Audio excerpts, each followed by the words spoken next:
Mikey, I'm not doing this. It's too dangerous, I said, stamping my foot in the thin layer of snow coating the frozen ground beneath us. Oh, quit being such a wuss. We'll be fine, he proclaimed, tugging my arm.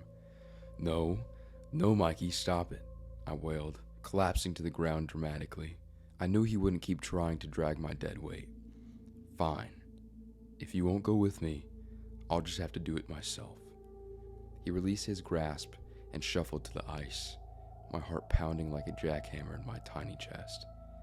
Mikey, please, you're gonna get hurt, I cried, tears beginning to blur my vision. Caleb, shut up. I'm trying to concentrate, he retorted, calculating each footfall with a precision that my 6-year-old mind couldn't comprehend. I held my breath, anxiously anticipating the tragedy I feared would come. Mikey continued to scoot across the frozen lake, oblivious to the danger he was in. A few tense seconds later, and he'd reached the midway point. See, Caleb, you were just being a big crybaby for crack. A massive fracture erupted below Mikey's feet, spiderwebbing across the glassy surface on which he stood. My brother's face drained of all color as the consequence of his blunder crashed down on him like a ton of bricks. The ice groaned beneath his weight. Mikey didn't have much time. Don't move. I'm going to get Grandpa, I said, praying that I would make it back in time. Hurry, please, Mikey whispered through clenched teeth, his hazel eyes pleading with me to keep my word. I turned to the house. I was only a few yards away. I could make it if I... Splash. The thin layer of ice separating Mikey and the frigid waters below gave way, plunging him into the wintry depths. Help! Help! He wailed, thrashing wildly as I sprinted to the house. I ran as fast as my little legs would carry me. By the time I made it inside, I was wheezing and sputtering nonsense. Grandpa! Mikey! Ice! Fell! Drowning! I cried, pointing out the window into the lake where Mikey was visibly flailing his arms, desperate to escape his frozen prison.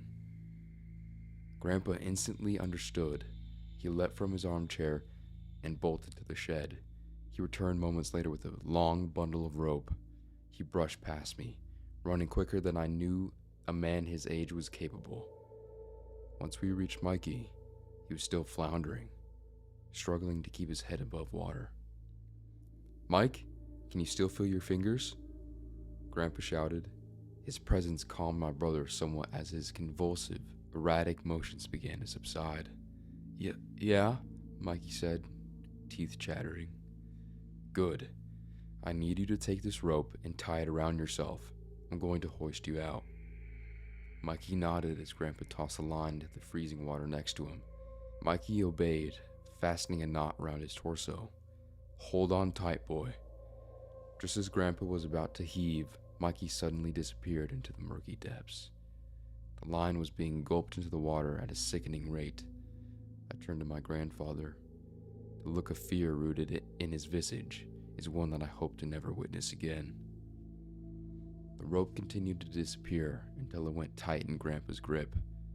He braced for the impact and held firm as the mysterious force dragged him a few feet closer to the water.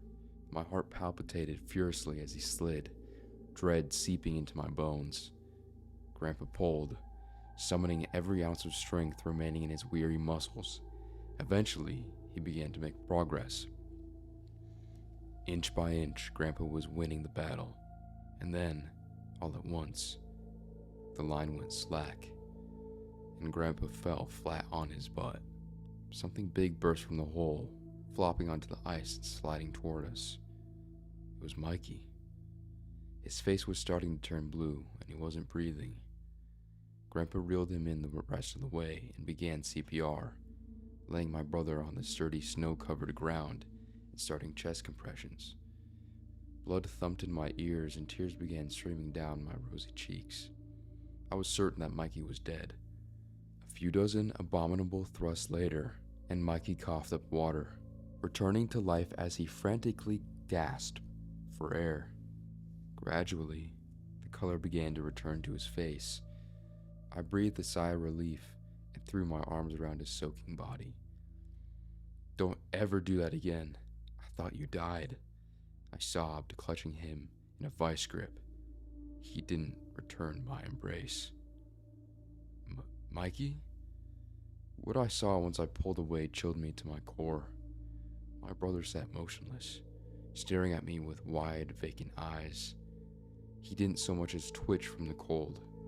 His dead, emotionless face sent panic rippling through me.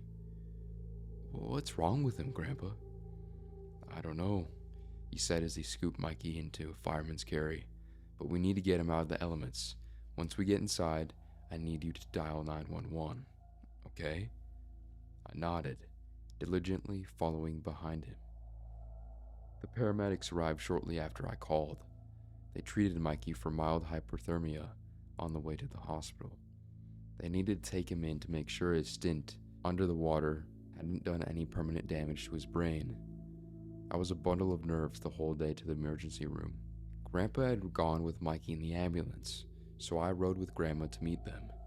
She reassured me the best she knew how, but it did little good. My mind was a jumbled mess of thoughts and emotions. Why didn't he just listen to me? What was he thinking? What pulled him under for so long? And the one that really stuck with me, was this my fault? Should I have tried harder to stop him? Guilt gnawed at me like piranhas devouring a slab of meat.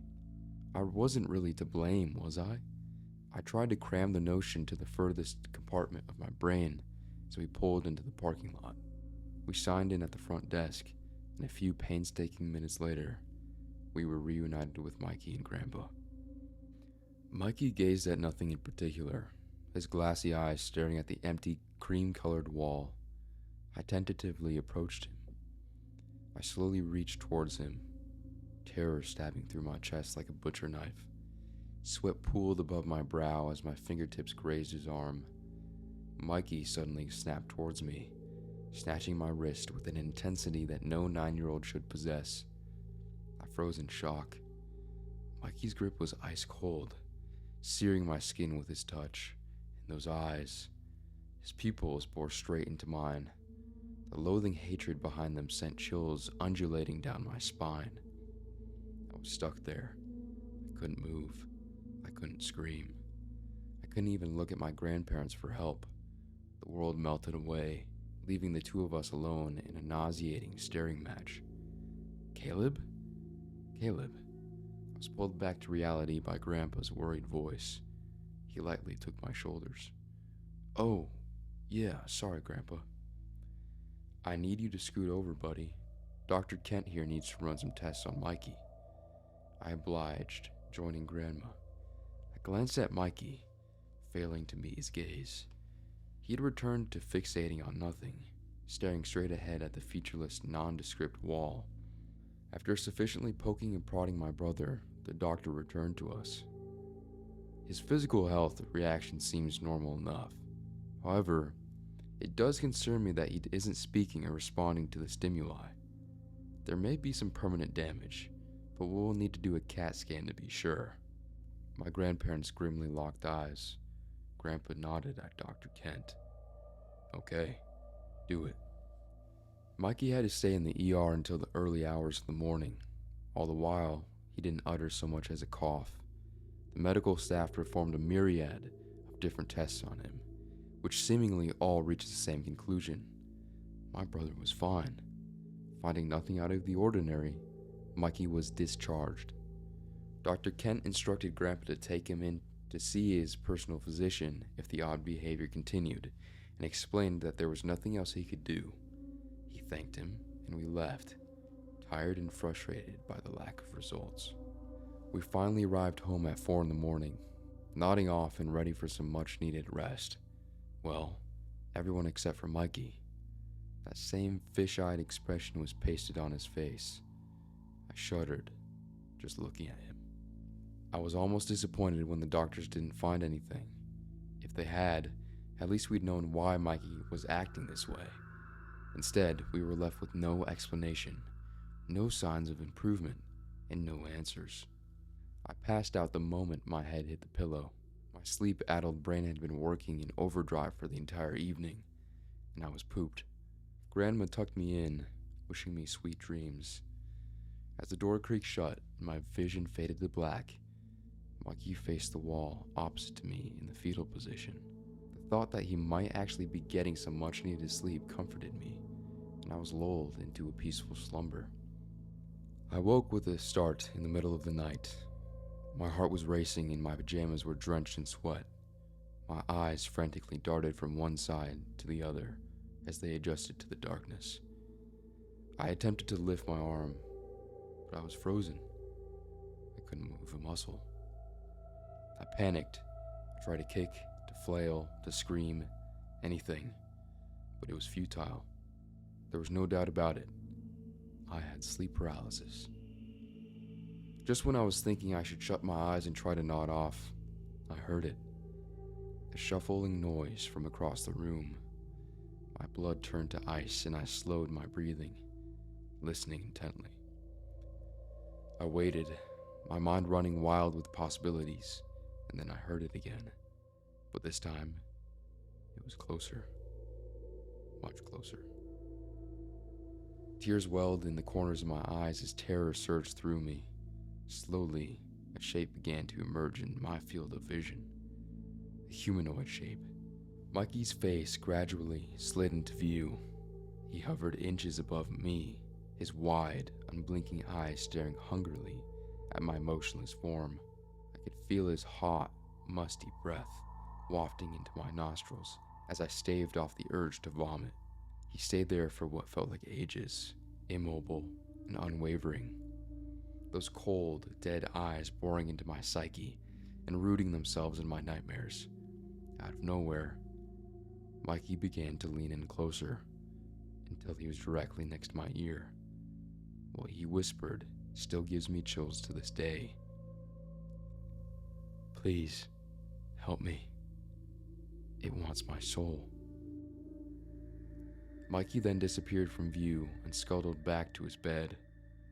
My heart pounded so hard that I thought it was liable to leap from my chest at any given moment. What the hell was that? I lay in silent hysteria as my still developing brain struggled to comprehend what I had just seen. Somehow, I calmed myself enough to return to a fitful slumber. I woke that morning hyperventilating. I think something has taken hold of Mikey, and I'm afraid that it wants to take me next.